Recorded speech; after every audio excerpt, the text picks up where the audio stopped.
नमस्कार, बहुत स्वागत है आप सभी का। आप देख रहे हैं एनडीटीवी राजस्थान और मैं हूं आपके साथ मनी शर्मा। तो आज बात होगी सांगा पर संग्राम के। राणा सांगा पर समाजवादी पार्टी के राज्यसभा सांसद हैं रामजी लाल सुमन, जिनके बयान के बाद से बड़ा सियासी बवाल खड़ा हो गया है। उन्होंने कहा था कि बीजेपी के लोगों का ये तकिया कलाम बन गया है। मैं जानना चाहूंगा कि बाबर को आखिर लाया कौन? इब्राहिम लोदी को हराने के लिए राणा ही बाबर को लाए। सपा सांसद ने राणा सांगा के लिए आपत्तिजनक टिप्पणी की थी, गद्दार शब्द का भी इस्तेमाल किया, जिसके बाद से राजस्थान में जगह जगह विरोध हो रहा है। झालावाड़ में राजपूत समाज ने सपा सांसद रामजीलाल सुमन का पुतला फूका और मिनी सचिवालय पर जोरदार प्रदर्शन कर राष्ट्रपति के नाम ज्ञापन देकर कड़ी कार्रवाई की मांग भी की है। कोटा की बात करें तो युवाओं ने प्रदर्शन किया है, सांसद को बर्खास्त करने की मांग की है, कलेक्टर को ज्ञापन भी सौंपा है और ये भी कह रहे हैं कि महाराणा सांगा पूरे भारत का गौरव है, उनका अपमान बर्दाश्त नहीं होगा। जैसलमेर और श्रीगंगानगर में भी सपा सांसद के खिलाफ विरोध प्रदर्शन हुआ है। गंगानगर में पुलिस थाने में मामला भी दर्ज कराया गया है। वहीं जोधपुर, जैसलमेर, गंगानगर, बूंदी में भी विरोध प्रदर्शन हुआ है। जगह जगह सपा सांसद रामजीलाल के पुतले जलाए गए हैं। राजपूत समाज समेत सर्व समाज ने प्रदर्शन किया है। करणी सेना के राष्ट्रीय अध्यक्ष हैं महिपाल सिंह मकराना, कह रहे हैं कि सपा सांसद जहां पर मिले वहां पर उनका मुंह काला करके इलाज किया जाएगा। अखिल भारत हिंदू महासभा ने भी सड़कों पर विरोध प्रदर्शन किया है। सीएम भजनलाल शर्मा हो, गृह राज्य मंत्री बेढम हो, डिप्टी सीएम दिया कुमारी हो, बीजेपी प्रदेश अध्यक्ष मदन राठौड़ हो, केंद्रीय मंत्री शेखावत और बीजेपी विधायक और मेवाड़ के पूर्व राज परिवार के महाराणा विश्वराज सिंह मेवाड़, जैसलमेर के पूर्व महारावल चैतन्य राज सिंह और कई नेताओं और समाज के गणमान्य लोगों ने सपा सांसद रामजीलाल के बयान की कड़ी भर्त्सना करते हुए उनसे सार्वजनिक रूप से माफी करने की मांगने की मांग यहां रखी है। राजस्थान विधानसभा में इस मामले की गूंज सुनाई दी है और आपड़ी बात में आज हम इसी मुद्दे पर चर्चा करने जा रहे हैं कि जिस राणा सांगा ने युद्ध में अपने शरीर पर 80 से ज्यादा घाव झेले, जो मेवाड़ी आन बान शान के खातिर कभी नहीं झुके, मुगलों को उनके सामने लोहे के चने चबाने पर मजबूर कर दिया, उनके लिए अपशब्दों का इस्तेमाल करके न केवल राजस्थान की 8 करोड़ जनता बल्कि पूरे भारत देश के लोगों को आहत किया गया है। इतिहास पुरुषों की तुच्छ राजनीति के लिए अपमान क्यों किया जा रहा है, ये एक अहम सवाल है। और हिंदुत्व के गौरव को सियासत में आखिर क्यों घसीटा जा रहा है, ये भी एक अहम सवाल है। उससे पहले पूरा विवाद और उस पर रिएक्शंस क्या आ रहे हैं, जरा वो आप सुनिए।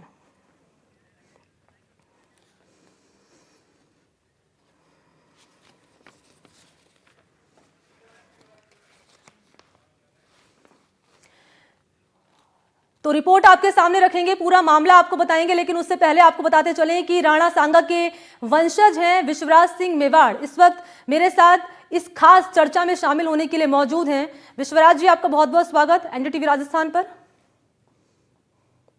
धन्यवाद आपको मुझसे बात करने के लिए। बयान आपने सुना जो सपा सांसद की ओर से दिया गया है, विरोध इसका न केवल राजस्थान बल्कि देश भर में किया जा रहा है, मुआफी की मांग यहां पर की जा रही है। तो सवाल की शुरुआत मैं आपसे करूंगी कि बीजेपी के विधायक और मेवाड़ के पूर्व राज परिवार के महाराणा हैं और जिस तरीके से जो बयान यहां पर दिया गया था उनकी ओर से, सपा सांसद की ओर से, पूरे राजपूत समाज, राजस्थान की बात कर ली जाए, देश में उनके शौर्य को यहां पहचाना जाता है, सलाम किया जाता है, तो उनके बयान पर आपकी पहली प्रतिक्रिया क्या रहेगी विश्वराज जी? क्या मैंने कुछ दिन पहले ट्वीट की रखी है और मैं दोबारा कहना चाहूंगा कि जो उन्होंने कहा था वो सरासर गलत है और शायद उनको यह ख्याल नहीं है वो किन के बारे में बात कर रहे हैं, वो क्या कह रहे हैं और किस जगह में कह रहे हैं। आप किसी भी अंदाज से देखें, जो कहा गया था और जिस तरह से कहा गया था, दोनों गलत है। और जो भी इतिहास के बारे में मामूली सी भी जानकारी रखते हैं और मामूली सी रुचि रखते हैं, उन सबको पता है कि बाबर का सामना महाराणा सांगा ने किया था जी। तो आप ऐसे ऐसे वाक्य और इस तरह के वाक्य आप वो भी आप सदन में कह रहे हैं, जो हम राज्यसभा है जिसको हाउस ऑफ एल्डर्स कहते हैं, तो राज्यसभा इस स्तर के भाषण के लिए तो बना हुआ नहीं है और इससे राज्यसभा की गरिमा वो भी उस पर भी ठेस पहुंचाया है और राज्यसभा की गरिमा ऊंचे रखने के लिए ये तो सब सदस्यों की जिम्मेदारी है। तो इस पे भी ध्यान रखें और उन्होंने गलत वाक्य, गलत तथ्य राज्यसभा में रखा है और गलत तथ्य रख के उनको एक तरह से गुमराह किया है, और राज्यसभा के थ्रू सब लोगों को गुमराह करने की एक कोशिश है, ये सब गलत तथ्य रख के। तो ये इसके जो जो राज्यसभा के रूल्स और प्रोसीजर है उसके कारण भी उनके तहत भी उनके खिलाफ कोई ना कोई एक्शन लेना चाहिए। क्योंकि आप सांगा जी के ही वंशज हैं विश्वराज जी, और जिस तरीके से बयान दिया गया सपा सांसद की ओर से, विरोध हम देख रहे हैं, तस्वीरें सामने आ रही है, इस पर आप क्या कहेंगे? क्योंकि आप सांगा जी के ही वंशज हैं, इसलिए इस सवाल आपसे पूछना अहम हो जाता है। मैं यहाँ कहना चाहूंगा कि आप मारना सांगा की बात लें तो, और इतिहास की बात लें तो, सब लोग जो है पूरे समाज को साथ लेके चल रहे थे। और आज जो है ये सदन में ऐसे कैसे कभी कोई कह रहा है, कभी किसी के बारे में कह रहे हैं, कभी किसी और के बारे में कह रहे हैं, ये सब जो ऐसे टिप्पणी है वो समाज के भीतर जो है कोई ना कोई दरार पैदा करते हैं, कोई मिसअंडरस्टैंडिंग पैदा करते हैं। तो ये जो जिन लोगों को हमने सदन में चुनकर भेजा है उनका काम है देश चलाना। और ये जो इतिहास की बात है वो इतिहासकार के पास ही छोड़ें, और वो देश चलाने का काम ध्यान ज्यादा दें। जब इस बारे में सवाल किया गया था एक बार फिर से सपा सांसद की ओर से, तो फिर से यही बयान अपना दोहराते हुए नजर आ रहे हैं और कह रहे हैं कि ये जो इतिहास है वही उनकी ओर से बताया गया है। तो आपकी मांग क्या है पूरे मामले पर? ये जो वो इतिहास कह रहे हैं वो मनगढ़ंत इतिहास है, जो वो कह रहे हैं वो गलत है, वो मैं भी दोहराऊंगा। और जो मांग है, जो मैंने कहा है कि उन्होंने सदन को गुमराह करने की कोशिश करी है गलत तथ्य रख के, उसके लिए भी रूल्स और प्रोसीजर है, उनके खिलाफ एक्शन लेना है। और जो सदन की गरिमा है उसको ऊंचा रखना सब सदस्यों की जिम्मेदारी है। तो बाकी सदस्य क्या कर रहे हैं कि जब एक सदस्य पूरे सदन की गरिमा नीचे इस स्तर पे ले आ रहे हैं, एक्शन क्या किस इसीलिए तरह का राज्यसभा बना विश्वराज था? जी? अब as a member of the house उन्होंने हाउस के अंदर ऐसी बात करी है तो वो तो डिफरेंट रूल्स उस पर लागू होंगे, और जो हाउस के बाहर आप ऐसे वाक्य करते हैं उस पर दूसरे कानून लागू होंगे। जी, क्योंकि जिस बयान का जिक्र लगातार हम कर रहे हैं और आपने भी बोला है, क्योंकि माफी की मांग की गई है करणी सेना का, यहाँ पे मैं जिक्र करना चाहूंगी, राजपूत समाज भी विरोध कर रहा है इस बयान को लेकर। माफी तो मांगी नहीं गई है उनकी ओर से, कहा गया है कि माफी नहीं मांगेंगे। अब उन्होंने जो कहा गया है वो जाने, लेकिन उन्होंने गलत कहा है। जो आदमी गलत कहता है, जो जिम्मेदारी के पोजीशन का एक जिम्मेदारी, उनकी एक पोजीशन की जिम्मेदारी है, और एक जिम्मेदार पोजीशन के साथ अगर वो गलत काम करे और फिर अड़ जाए तो उनके साथ कैसा व्यवहार करना चाहिए? क्योंकि विश्वराज जी, जो इतिहास रहा है वो सब जानते हैं, किस तरीके से बयाना के युद्ध में महाराणा से हार का मुंह उन्होंने देखा। उसके बाद बाबर को मस्जिद में तौबा यहाँ पर करनी पड़ी थी। और खानवा युद्ध का मैं जिक्र करना चाहूंगी, यहाँ पर भी महाराणा सांगा घायल होकर वापस तो लौटे थे। 80 घाव खाने वाले, आंख और पैर तक जंग में खोने के बावजूद हार नहीं मानने वाले महाराणा के लिए एक राजनेता का ऐसा बयान क्यों दिया जा रहा है? आपको क्या लगता है कि ये सियासत यहाँ पर क्यों हो रही है योद्धाओं पर, कि क्यों इतिहास को खोदने का काम किया जा रहा है नेताओं की ओर से?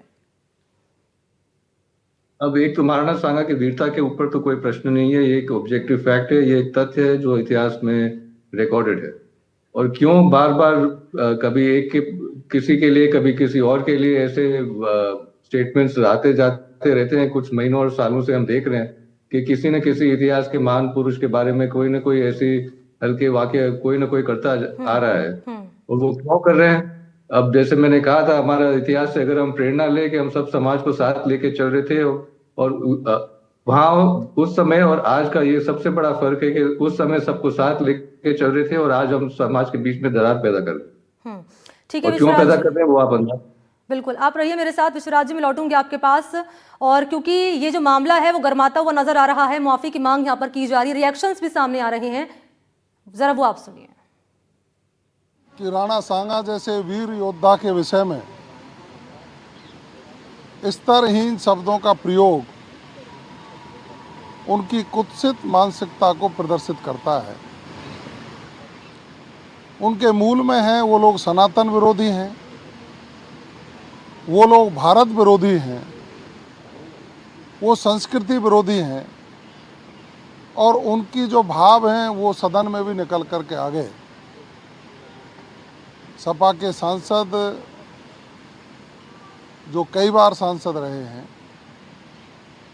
उत्तर प्रदेश में एक वरिष्ठ राजनीतिक के रूप में अपने आप को प्रस्तुत करते हैं, उनकी हीन भावना और कुंठित भाव और भारत के वीरों के प्रति जो उनका भाव निकल करके आया, मैं उसकी कड़े शब्दों में निंदा करता हूं और उनको समय रहते उन शब्दों के लिए माफ़ी मांगनी चाहिए। राणा सांगा जैसा वीर योद्धा, जिसके बारे में सपा के सांसद ने जो स्तरहीन शब्द कहे हैं, वो भारतीय संस्कृति, भारत के वीरों और सनातन संस्कृति के विरुद्ध है। इससे वो लगता है कि वो तुष्टीकरण की राजनीति करते हैं और तुष्टीकरण की राजनीति करके हिंदुत्व और हिंदू सम्राटों के खिलाफ ओछी बातें कह करके अपने आप को एक समुदाय विशेष में अपनी उपस्थिति दर्ज कराना चाहते हैं। इसके अलावा कुछ नहीं। गलत उनके शब्द थे, उनको ऐसा नहीं बोलना चाहिए था। उनको ना तो कोई इतिहास की जानकारी है, सिर्फ जिस तरह से हमारे बहुत राणा सांगा ने तो इतना कुछ किया है मेवाड़ के लिए, राजस्थान के लिए। वो हमारे ऐसे जिस तरह से इस तरह से हमारे चाहे महाराणा प्रताप हो, राणा सांगा हो, इनके बारे में जो ये विपक्ष बार बार इस तरह की टिप्पणियां करता है बिना प्रॉपर रिसर्च के, जानकारी के, इतिहास की जानकारी के, ये बहुत ही गलत है। उन्होंने तो इतना कुछ किया, इतने युद्ध लड़े हैं मातृभूमि के लिए, और ऐसे व्यक्तित्व के बारे में इस तरह की ओछी टिप्पणी करना बहुत ही गलत है। मैं उस सांसद जो सुमन है समाजवादी पार्टी का, मैं उसकी निंदा करता हूँ। बहुत हल्के शब्दों में उन्होंने प्रयोग किया। उन्होंने इतिहास पढ़ा नहीं है, इतिहास की जानकारी उनको है नहीं। हमारे गौरवपूर्ण इतिहास में महाराणा प्रताप का, महाराणा सांगा का जो सम्मान है, वो सम्मान वो समझ नहीं पा रहे हैं सुमन। और मैं सोचता हूँ कि उनको अपना नाम भी बदल देना चाहिए जो इस प्रकार की बात करते हैं। मैं सोचता हूँ कि ये ठीक बात नहीं है। जिस महाराणा प्रताप ने इस देश की रक्षा के लिए, इसके हमारे देश के सम्मान की रक्षा के लिए अपने शरीर पर 80 घाव झेले थे, जिन्होंने अपना जीवन, पूरा जीवन, और उस समाज ने, उस वर्ग ने। तो मदन राठौड़ ने क्या कहा वो आपने सुना है, और आपको सुना देते हैं कि रामजीलाल सुमन जो कि सांसद हैं, उन्होंने क्या बयान दिया था और अब वो क्या कह रहे हैं, जरा सुनिए। जहां तक बाबर का सवाल है, हिंदुस्तान का मुसलमान बाबर को अपना आदर्श नहीं मानता। हिंदुस्तान का मुसलमान मोहम्मद साहब को अपना आदर्श मानता है, सूफियों की जो परंपरा है उनको मानता है। और मैंने कहा जहां तक बाबर का सवाल है, रोज कहा जाता है मुसलमानों से कि इनमें डीएनए बाबर का, मैंने कहा ऐसा है, बाबर को लाया था। ऐतिहासिक तथ्य है, इब्राहिम लोदी को हराने के लिए राणा सांगा ने बाबर को आमंत्रित किया। अनावश्यक रूप से विवाद पैदा हुआ है। ऐतिहासिक प्रमाण है कि इब्राहिम लोदी को हराने के लिए राणा सांगा ने बाबर को आमंत्रित किया था। मेरा सिर्फ यही बयान था। मेरे बयान का अर्थ गलत निकाला जा रहा है। मेरा मकसद किसी की भावना को ठेस पहुंचाने के लिए नहीं था, न मेरा मकसद किसी जातीय धर्म के खिलाफ था। और मैंने जो कुछ किया, और एक परंपरा रहती है हाउस में, जब कोई पीठासीन अधिकारी है, ये 21 मार्च का मेरा भाषण है गृह मंत्रालय के कामकाज पर, जब समीक्षा हो रही थी उस समय का, पीठासीन अधिकारी को ये अधिकार है कि अगर वो समझता है कि कोई अनावश्यक टिप्पणी है, तर्कसंगत नहीं है, तो उसे संसद की कार्रवाई से निकाल दिया जाता है। तो खास मेहमान भी मेरे साथ जुड़ चुके हैं, आपको परिचय करा देते हैं। एडवोकेट हैं जगदीश सिंह चौहान, इसके अलावा समाजवादी पार्टी के प्रवक्ता मेरे साथ इस खास चर्चा में शामिल हो चुके हैं, और प्रोफेसर चंद्रशेखर शर्मा हैं, इतिहासकार, इस वक्त मेरे साथ मौजूद हैं। और आप सभी का बहुत बहुत स्वागत है इस खास कार्यक्रम में, खास पेशकश में शामिल होने के लिए, चर्चा में शामिल होने के लिए। और बीजेपी की प्रवक्ता हैं नम्रता सिंह भी, आप सभी का स्वागत है। सबसे पहले मैं समाजवादी पार्टी के प्रवक्ता हैं, आपके पास ही आ रही हूं, और इसी सवाल के साथ, क्योंकि देश भर में जो बयान दिया गया है सपा सांसद की ओर से, उसकी निंदा की जा रही है, मुआफी की मांग की जा रही है।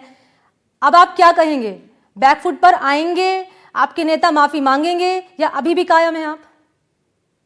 मांगना तो माफी चाहिए भारतीय जनता पार्टी को, जो उनकी विधायक उत्तर प्रदेश में मुसलमानों के लिए दूसरा अस्पताल खोलने की बात करती हैं। उनके विधायक जो है, मंत्री जो है रघुराज सिंह उटपटांग की बात करते हैं, तो पहले तो माफी भारतीय जनता पार्टी को माननी चाहिए, इन लोगों को पार्टी से निकालना चाहिए। और ये जानकारी, जैसे रही बात रामजीलाल सुमन जी की, तो उनको कोई जानकारी होगी तो उसी जानकारी के अनुसार कहे होंगे, और उनकी जो अभिव्यक्ति स्वतंत्रता पे आप क्या कर सकते हैं? आप लोग, भारतीय जनता पार्टी तो तमाम अनाप शनाप बोलती रहती है, मुसलमानों के खिलाफ बोलती है, पिछड़े और दलितों के खिलाफ बोलती है, उस पर क्या कार्रवाई करेगी भारतीय जनता पार्टी? तो भारतीय जनता पार्टी का कोई लेना देना नहीं है, बात का पतंगड़ बनाना है।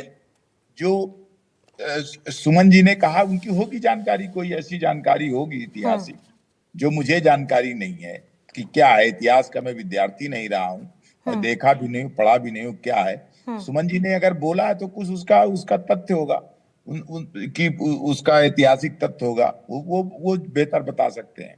लेकिन ये है कि भारतीय जनता पार्टी सूप बोले चलनी क्या बोले, जिसमें 72 छेद है भारतीय जनता पार्टी में। ये लोग दिन भर अनर्गल प्रलाप करते हैं, दिन भर मुसलमानों के खिलाफ बोलते हैं, दिन भर भाई भाई में वैमनस्यता फैलाते हैं। इनको ये याद नहीं है कि इन्होंने जो देश में जब 2014 में आए थे, बेरोजगारी, भ्रष्टाचार, महंगाई पे इनका कोई ध्यान नहीं, इसी तरह कूल जलूल की बातें शुरू कर देते हैं। जो देश की मौलिक समस्याएं हैं उनमें कभी इनका ध्यान ही नहीं जाता, उनसे भटकाने के लिए बेरोजगारी आंख मुंह बाए खड़ी है, नौजवान भटक रहा है, 4 साल की नौकरी दे रहे हैं फौज में। अच्छा, मैं एक सवाल आपसे यहाँ पर कर रही हूँ, उसके बाद बाकी मेहमानों के पास भी चलेंगे। सवाल ये कि पहले औरंगजेब का मुद्दा उठाया गया, फिर सलार गाजी का मुद्दा उठाया गया, और अब सांगा तक बात पहुंच चुकी है। आप इस पर क्या कहेंगे कि मुसलमानों का आइडल कौन है?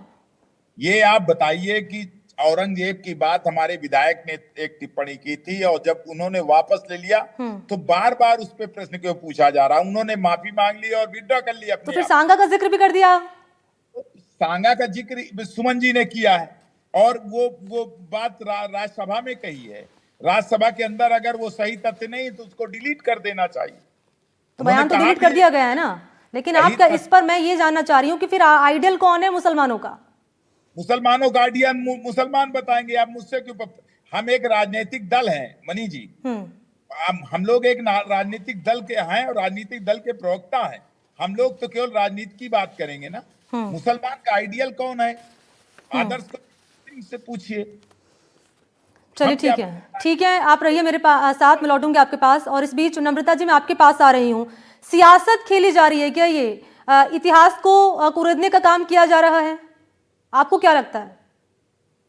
देखिए मनी जी, मैं आपको सबसे पहले ये बताना चाहूंगी कि हिंदुआ सूरज 80 घाव जिनके शरीर पे लगे थे, अदम्य साहस से परिपूर्ण महाराणा प्रताप के दादाजी, राजस्थान के पत्थर पत्थर बच्चे बच्चे के लिए स्वतंत्रता का प्रतीक, अदम्य शौर्य का प्रतीक, एक आइडल, उसके लिए ये राम जी जैसे जो इतिहास के साथ छेड़खानी करने का, क्योंकि कांग्रेस की और ये जो इंडी गठबंधन की जो पार्टियां हैं उनका स्वभाव रहा है कि उन्होंने शुरू से हमारे इतिहास को हमसे छीना है।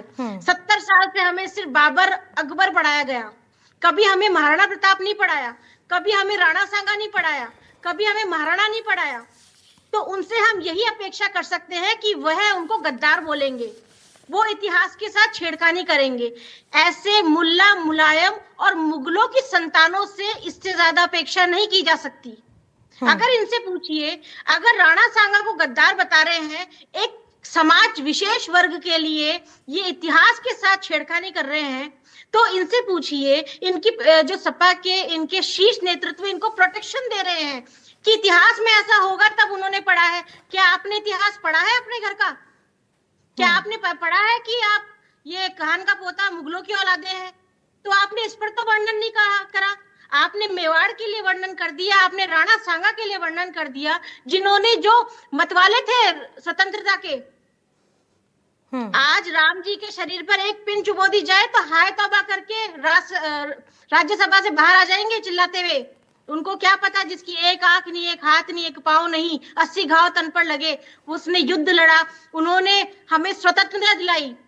क्योंकि मैं मेवाड़ से हूं, एक क्षत्राणी हूं, तो उनकी कही भी एक एक बात सीने में शूल की तरह चुभ रही है मेरे। इसकी सजा, इसका जवाब मुझे विश्वास है देश की जनता देगी। क्योंकि देश का बच्चा, ना सिर्फ राजस्थान बल्कि मैं कहूंगी हमारे देश का बच्चा बच्चा राणा सांगा, महाराणा प्रताप, इनको अपना आइडल मानता है। हमें इनकी जरूरत नहीं कि हमारा इतिहास बताएंगे कि इतिहास में ये हुआ था। आज ये जो बच्चा भी सुन रहा होगा तो मुंह पर थूक रहा होगा रामजी लाल के कि इन्होंने हमें ये हमारे इतिहास के साथ वर्णन कर रहे हैं। और ये सियासत करने वाले, राम मंदिर तोड़ने वाले, लड़का लड़की से भूल हो जाती है कहने वाले सपा के लोग, कार सेवकों पे गोली चलाने वाले आज हमें स्वतंत्रता के लिए, आज हमें इतिहास की जानकारी दे रहे हैं। तो इनको जो जवाब देगी वो भारत की जनता देगी और मुंह तोड़ जवाब देगी। और अगर जो सपा के प्रवक्ता कह रहे हैं कि इतिहास के साथ होगा, आप खुद ही श्योर नहीं है कि इतिहास के साथ क्या होगा। अरे पार्टी एक अलग चीज है, पार्टी के लिए बोलना अलग चीज है, लेकिन खुद के इतिहास के लिए बोलना एक अलग चीज है। तो बीइंग ए सनातनी, ठीक है नम्रता जी, आप रहिए मेरे साथ, मैं लौटूंगी आपके पास। इतिहासकार हैं प्रोफेसर चंद्रशेखर शर्मा जी। चंद्रशेखर जी, क्योंकि इतिहासकार सबके अलग अलग तर्क हैं। कुछ इतिहासकार कहते हैं कि नहीं, बाबर की तरफ से संदेशा भिजवाया गया था कि मैं दिल्ली से आक्रमण करूंगा, आप आगरा की तरफ से आ जाओ। कुछ कहते हैं इतिहासकार कि इब्राहिम लोदी के शासन में खुद उसके चाचा, भाई और उस समय का पंजाब का गवर्नर, इन लोगों ने संदेश भिजवाया कि लोदी को हराना है। सच क्या है? देखिए, ऐसा है कि कुछ इतिहासकार कहते हैं, मैंने तो अभी तक जितने भी बड़े बड़े इतिहासकार हैं उसकी एक श्रृंखला रही है। उस श्रृंखला में आप देख लें, प्रोफेसर हबीब से लेकर के प्रोफेसर जीएन शर्मा वगैरह सभी को मैंने पढ़ा है। और कोई भी इतिहासकार बाबरनामा में लिखी हुई इस बात का समर्थन नहीं करता है। आप पता नहीं कौन से इतिहासकार कह रहे हैं और उनका इतिहास में क्या कंट्रीब्यूशन है, ये भी पता होना चाहिए, जिसका कि आप नाम नहीं बता रहे हैं कि कौन इतिहासकार कह रहे हैं। ये सिर्फ बाबरनामा में जो बाबर की आत्मकथा है, बाबर उसमें सांगा पर यह आरोप लगाता है कि मैंने उनका राजदूत आया और हमने कहा कि मैं दिल्ली पर आक्रमण करूंगा। वो आगरा कैसे, मेवाड़ की सीमा टकराती है उस समय, तो वो आगरा पर आक्रमण करें। और उसके बाद में उसने काफिर ने मदद नहीं की, इसलिए मैं उसको विश्वासघात की सजा देना चाहता हूं। ये बाबरनामा के अंदर ये लिखावट मिलती है। मैं सभी से निवेदन करना चाहूंगा कि इतिहास पढ़ने का जो तरीका है, इतिहास में प्रशस्तियों को और आत्मकथाओं को कभी भी प्राइमरी सोर्स के रूप में नहीं माना गया है, क्योंकि अपनी आत्मकथा में तो कोई कुछ भी लिख देता है। अब चूंकि इसको तर्क की कसौटी पर यदि हम कसें तो हम देखते हैं कि जिस इब्राहिम लोदी को सांगा एक बार नहीं 2-2 बार युद्ध में परास्त कर चुके थे अकेले ही, उसको परास्त करने के लिए वो बाबर की सहायता क्यों मांगेंगे, क्यों राजदूत भेजेंगे? ये बड़ा तर्क, इससे बड़ा तर्क कोई दूसरा नहीं हो सकता है। अगर इब्राहिम लोदी, मैं आपके पास आ रही हूँ, उसके बाद फिर चलेंगे समाजवादी पार्टी के प्रवक्ता के पास और फिर विश्वराज जी का रुख करेंगे। जी नम्रता जी। इब्राहिम लोदी से अगर सांगा हारे होते तो स्वाभाविक है कि वो किसी का मनी जी, राणा सांगा जी ने जब खांडवा के युद्ध में बाबर को लोहे के चने चबवाए थे, तो यह इतिहास के पन्नों के साथ जो छेड़खानी करने का काम कर रहे हैं, इनको बोले कि ये छेड़खानी का काम ना करे, नहीं तो मुंह औंधा करके गिरेंगे। और जो दूसरी बात ये बोल रहे हैं, बाबरनामे की बात कर रहे हैं। अगर आप बाबरनामे को इतना ही मान रहे हो तो बाबरनामे में तो साफ कहा गया था कि राम मंदिर तोड़ा गया था, और भी 3 मंदिर तोड़े गए थे, तो क्या आप उसको मानते हो? संभल में तोड़ा गया था, संभल का बाबरनामे में साफ जिक्र है। तो अगर बाबरनामे को इतना ही मान रहे हो तो फिर आप संभल का जब अभी आगजनी हुई थी तब कांग्रेस ने, समाजवादी पार्टी क्यों खड़े हो गए थे समाज विशेष के साथ में? मतलब ये तो पूर्ण रूप से सनातन विरोधी, स्वतंत्रता विरोधी, हिंदू विरोधी सरकार है। तुष्टीकरण की नीति के लिए, तुष्टीकरण की पथ पर चलने के लिए किसी भी हद तक नीचता पर गिर सकते हैं। अगर आप बाबरनामे को इतना ही मानते हो तो बाबरनामे में साफ लिखित है कि संभल तोड़ा गया, राम मंदिर तोड़ा गया, तो क्या वो सही है? मान लिया जाए। फिर क्यों विशेष वर्ग के लिए खड़े हो जाते हैं? क्यों अपने आंसू संभल में जब हिंदुओं को मारा काटा गया, आगजनी करी गई, तब इन्होंने विरोध खड़ा कर दिया? तो अगर ऐसी कोई भी बात बोल रहे हैं तो ऐसे लोगों को तुरंत बर्खास्त करना चाहिए, क्योंकि हमें ऐसे किसी भी लीडर की जरूरत नहीं है जो हमारे इतिहास के साथ, गौरवपूर्ण इतिहास के साथ में छेड़खानी करे और हमें गलत तथ्य सामने रखे, हमारे इतिहास को बिगाड़ने की कोशिश करे। हमें ऐसे किसी लीडर की जरूरत नहीं। ठीक है, यही सवाल मैं कर लेती हूँ जगदीश जी से। जगदीश जी बने हुए हैं, समाजवादी पार्टी के प्रवक्ता हैं। जगदीश जी से जुड़ेंगे और इस बीच क्योंकि विश्वराज सिंह मेवाड़ जी भी लगातार बने हुए हैं। विश्वराज जी, रुख क्या रहेगा अब आप लोगों का? राजपूत समाज क्योंकि हम देख रहे हैं विरोध कर रहा है, माफ़ी की मांग की जा रही है, लेकिन सपा सांसद की मैं बात कर लूं तो वो तो कह रहे हैं कि माफ़ी नहीं मांगेंगे, जो इतिहास में लिखा है वही हमने बताया है। जो प्रदर्शन कर रहे हैं उनमें दुख भी है और नाराजगी भी है, लेकिन मेरा प्रश्न ये है कि जो भी वाक्य कहे गए हैं वो सदन में कहे गए हैं, तो जो बाकी जो सदन के सदस्य है, भले आप टीवी में इंटरव्यू दे, लेकिन उनके खिलाफ कोई कदम लेना वो बाकी सदस्यों के कंधों पे है। वो क्या कर रहे हैं? वो चुप क्यों है? वो क्यों कुछ नहीं कर रहे हैं? मेरा प्रश्न वो है। चुप क्यों है नम्रता जी? विश्वराज जी कह रहे हैं चुप क्यों है बाकी लोग? देखिए, बाकी लोग इसका जो विरोध है पूरी तरह से भारतीय जनता पार्टी ही नहीं, सभी सनातन प्रेमी, सभी स्वतंत्रता प्रेमी, सभी देशभक्त के लोग जो हैं वो सभी इसका विरोध कर रहे हैं। और ऐसे लोगों के लिए मैंने आपको अभी भी कहा, इनका जो विरोध है, इनकी जो सबक है वो देश सिखाएगा। जिस दिन ये राजस्थान में आएंगे, औंधे मुंह गिराए जाएंगे। तो मुझे लगता है राम जी कभी राजस्थान में तो आएंगे ही नहीं अब डर के मारे, क्योंकि इनका आना और इनका कहते हैं ना जमीन पे उठा के पटकना, ये जल्द ही हमें दिखेगा, क्योंकि इसका जवाब भारत का प्रत्येक व्यक्ति इनको देगा। राजस्थान के कण कण में बसने वाले मेवाड़ घराना, मेवाड़ी राणा सांगा की जो छवि इन्होंने खराब करने की कोशिश करी है, इसका जवाब इनको और कुल मिलाकर यही है नम्रता जी कि इतिहास को कहीं ना कहीं ऐसा लग रहा है कि कुदाल लेकर खोदने का काम किया जा रहा है। शिवाजी से शुरू हुआ ये जो बयान दिया गया था वो अब सांगा तक पहुंच चुका है।